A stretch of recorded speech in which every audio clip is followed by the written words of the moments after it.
Hello. तो चलिए शुरू करते हैं आज अपना डे 24। और यहाँ हम अपना नदी का चैप्टर पूरा कर लेंगे। ठीक है, तो आज हम देखेंगे कुछ नदियाँ, प्रमुख ताल, झीलें। तो नदियों को ना तीन भागों में तोड़ेंगे। सबसे पहले क्या है, मैदानी उद्गम वाली नदियाँ जो मैदान से ओरिजिनेट होती हैं। दूसरा हिमालय नदियाँ, और तीसरा दक्षिण के पठार से आने वाली नदियाँ। ठीक है, तो अब पहले देखते हैं हम क्या कि कौन सी नदी मैदानी दलदल या झील से निकलती है, ग्लेशियर या पहाड़ से नहीं निकलती। तो सबसे पहले और इम्पोर्टेंट नाम है गोमती नदी। यह पीलीभीत जिले के फुलहर झील, जिसे गोमत ताल भी कहते हैं, के दलदली क्षेत्र से निकलती है। यह एक बारहमासी नदी है, लेकिन इसका उद्गम ग्लेशियर से नहीं होता। समझ रहे हो, क्योंकि ये मैदान से निकलती है, इसलिए मैदानी नदी है। ये भी आपको पूछ लिया जाएगा कि कौन सी मैदानी नदी है, कौन सी हिमालयन नदी है। तो ये एक बारहमासी नदी है। इसका उद्गम हिमनद या ग्लेशियर से नहीं होता। कहाँ से निकलती है? फुलर झील, जिसे गोमत ताल भी कहते हैं, पीलीभीत के।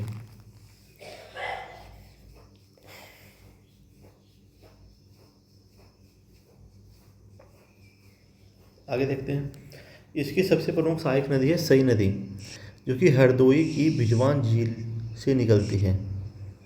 ठीक है, इसकी सहायक नदी है गोमती नदी की सई नदी, जो हरदोई की भिजवान झील से निकलती है। संगम, यह गाजीपुर के कैथी नामक स्थान पर गंगा में मिल जाती है। और इसके तटवर्ती क्षेत्र कौन से हैं? ये बहुत इंपॉर्टेंट हैं, ये आते हैं लखनऊ, जौनपुर, सुल्तानपुर, गोमती के किनारे हैं। जबकि सई नदी के किनारे प्रतापगढ़ बसा है। याद रहेगा आपको, जब लखनऊ, जौनपुर और सुल्तानपुर, और ये गोमती नदी के किनारे हैं, लखनऊ, जौनपुर और सुल्तानपुर। जबकि प्रतापगढ़ सई नदी के किनारे है।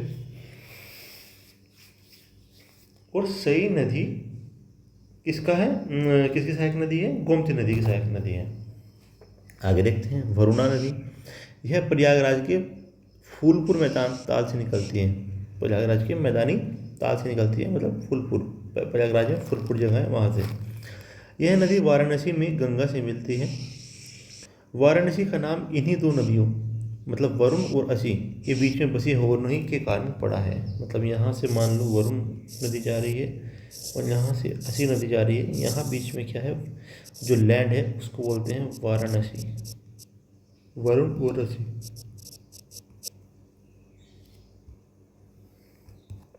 आगे देखते हैं पांडु नदी। यह फर्रुखाबाद के मैदानी क्षेत्र से निकलकर कानपुर के पास गंगा में मिलती है। ठीक है, फर्रुखाबाद के मैदानी क्षेत्र से निकलकर कानपुर के पास गंगा में मिल जाती है पांडु नदी।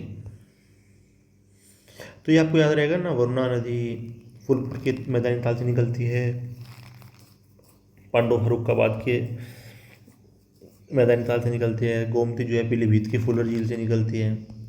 ठीक है, अब बात करते हैं हिमालय नदियाँ, मतलब जो गंगा यमुना तो हमने पढ़ ली है ना, उसके अलावा मतलब जो डायरेक्ट हिमालय से आ रही है। समझ रहे? चलिए सबसे पहले बात देखते हैं घाघरा नदी। इसको सरयू या कर्णाली भी कहते हैं। यह तिब्बत के मापचाचुंगो हिमनद से निकलती है। पहाड़ों में इसे कर्णाली कहते हैं। यह लखीमपुर खेरी और बहराइच की सीमा बनाते हुए यूपी में प्रवेश करती है। याद रहेगा, अयोध्या में इसी नदी को सरयू के नाम से जाना जाता है। तो घाघरा और सरयू एक ही है।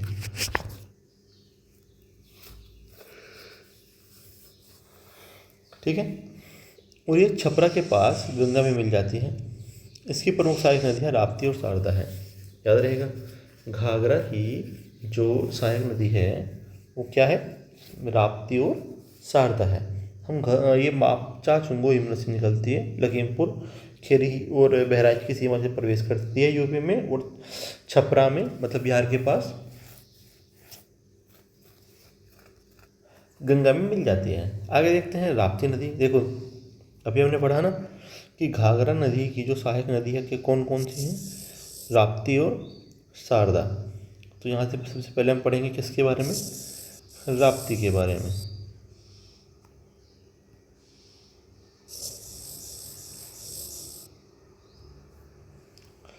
चलिए, यह नेपाल के रुकमकोट से निकलती है। सबसे बड़ा ट्रैप क्या है कि गोरखपुर शहर इसी नदी के बाएं तट पर बसा है। कौन से तट पर? बाएं तट पर बसा है। आयोग विकल्पों में देता है ताप्ती, गोमती, राप्ती, क्योंकि ये एक जैसे हैं, ती ती ती ती ती ती, पर याद रखिए राप्ती है। ताप्ती जो है वो मध्य प्रदेश महाराष्ट्र की नदी है। गोरखपुर राप्ती नदी के किनारे है।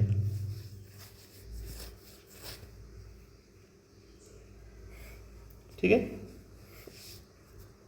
ताप्ती महाराष्ट्र की नदी है, राप्ती जो गोरखपुर है वो राप्ती के किनारे बसा है। और जो अभी हमने देखा ना, क्या नाम है इसका, गोमती, गोमती तो ये रही फुल झील से निकलते हैं, पीलीभीत जिले से। ठीक है, इसे गोमत ताल भी कहते हैं। और गाजीपुर की कैथी नामक स्थान पर गंगा मिल जाती है, ये आपको याद रखना चाहिए। अगला, यह देवरिया के पास घाघरा नदी में मिल जाती है। ठीक है, याद रहेगा, ये देवरिया के पास घाघरा नदी में मिल जाती है। कौन सी नदी? राप्ती नदी। राप्ती नदी देवरिया के पास घाघरा में मिल जाती है। मैंने बताया ना, घाघरा की अभी दो प्रमुख सहायक नदियाँ हैं, राप्ती और शारदा। राप्ती हमने पढ़ दी, अब शारदा के बारे में बात करते हैं। इसे काली नदी भी कहते हैं। ये कुमायूं हिमालयन के मिलन ग्लेशियर से निकलती है। यह पीलीभीत और नेपाल के बीच प्राकृतिक सीमा बनाती है। यह पीलीभीत और नेपाल के बीच प्राकृतिक सीमा बनाती है। यह ब्रह्मदेव नामक स्थान पर मैदानी भाग में प्रवेश करती है और सीतापुर के पास घाघरा में मिल जाती है। ठीक है, ब्रह्मदेव नामक स्थान है, वहाँ से मैदान में आती है, मतलब उससे पहले तो पहाड़ों पे है, फिर उसके बाद सीतापुर के पास घाघरा में मिल जाएगी। अब सबसे लास्ट नदी देखते हैं, जो हिमालय नदी में आती है। गंडक नदी या शालिग्राम या नारायणी नदी, तीनों एक ही है।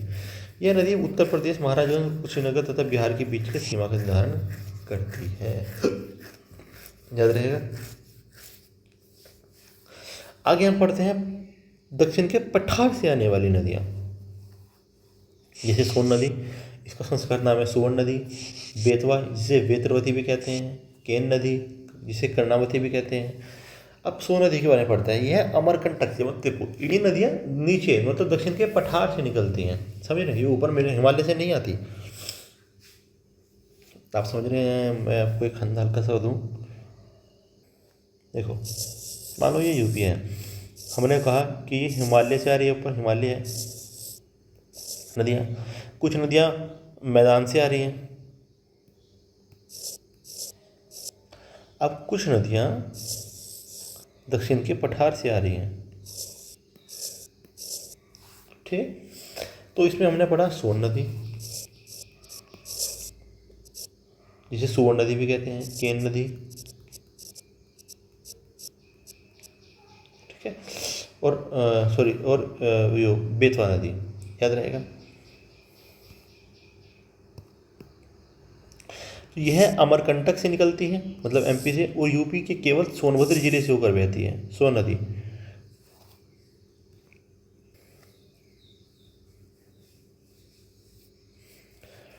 यह यह उत्तर प्रदेश की एकमात्र नदी है जो दक्षिण के पठार से आकर सीधे गंगा में मिलती है, पटना के पास। ये यमुना की सहायक नदी में नहीं है, याद रखना, ये सीधे गंगा में मिलती है। ये सीधे गंगा में मिलती है, ये इसकी सहायक नदी नहीं है। ठीक है, अभी कल हमने देखा था कि एक नदी और थी जो सीधे गंगा में मिल रही थी, तो बताओ कौन सी नदी थी, कमेंट सेक्शन में। चलिए आगे देखते हैं। रिहंद, जिस पर सबसे बड़ी कृत्रिम झील गोविंद वल्लभ पंत सागर है, और कन्हर इसकी प्रमुख सहायक नदियां हैं। किसकी? सोन नदी की। समझ में आया? देखो,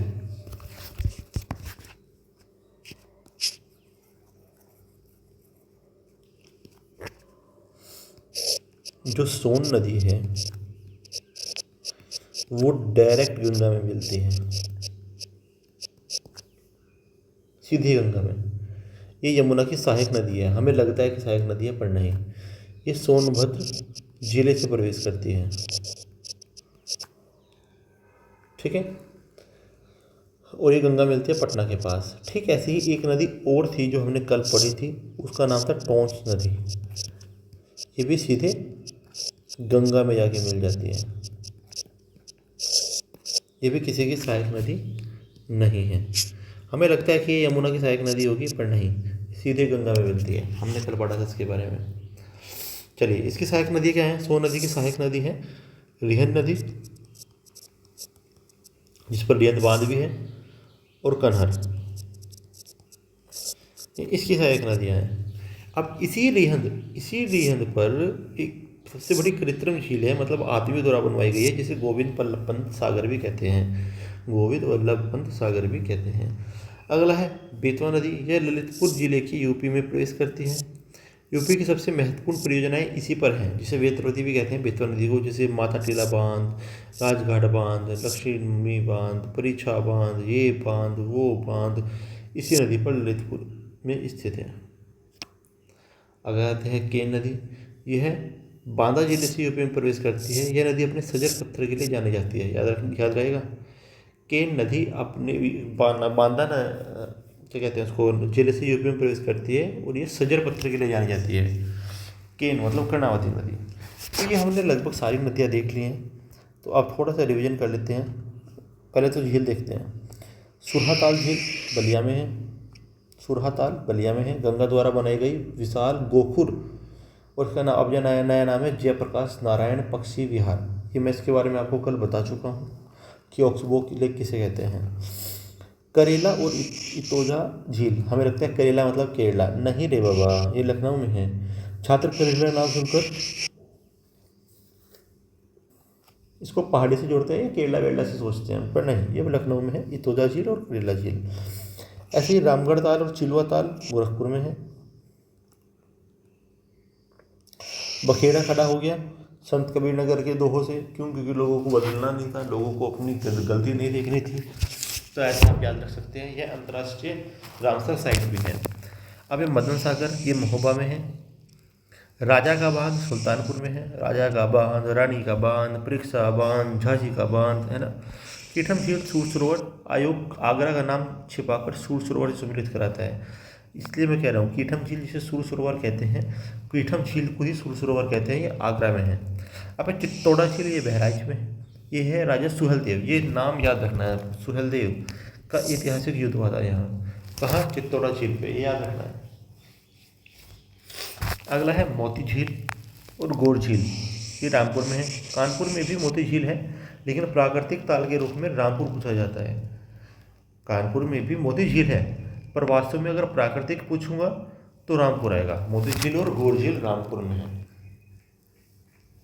ठीक है, अब एक रिवीजन कर लेते हैं। जैसे गौतमी नदी का उद्गम फुलट झील पीलीभीत से हुआ, यह मैदान से निकलती है। प्रतापगढ़ शहर की नदी सही नदी के किनारे बसा हुआ है। ये गोमती की सहायक नदी है। ये गोमती के किनारे नहीं है प्रतापगढ़ सही नदी के किनारे है। सही नदी गोमती की सहायक नदी है। ठीक है। गोरखपुर किसके सारे बसा हुआ है? राप्ती नदी के। यहाँ ताप्ती या गोमती नदी का फंसा जाता है, याद रखना। सोन नदी का संगम सीधी गंगा में पटना से, ये यमुना में नहीं मिलती। ऐसी टोंस नदी है जो सीधी गंगा में मिलती है। पीलीभीत नेपाल सीमा, शारदा नदी और करेला झील लखनऊ। तो यहाँ पे आके हमारा क्या खत्म होता है? डे 24 खत्म होता है और नदियाँ समाप्त होती हैं। तो अगली वीडियो में मिलते हैं, तब तक के लिए बाय।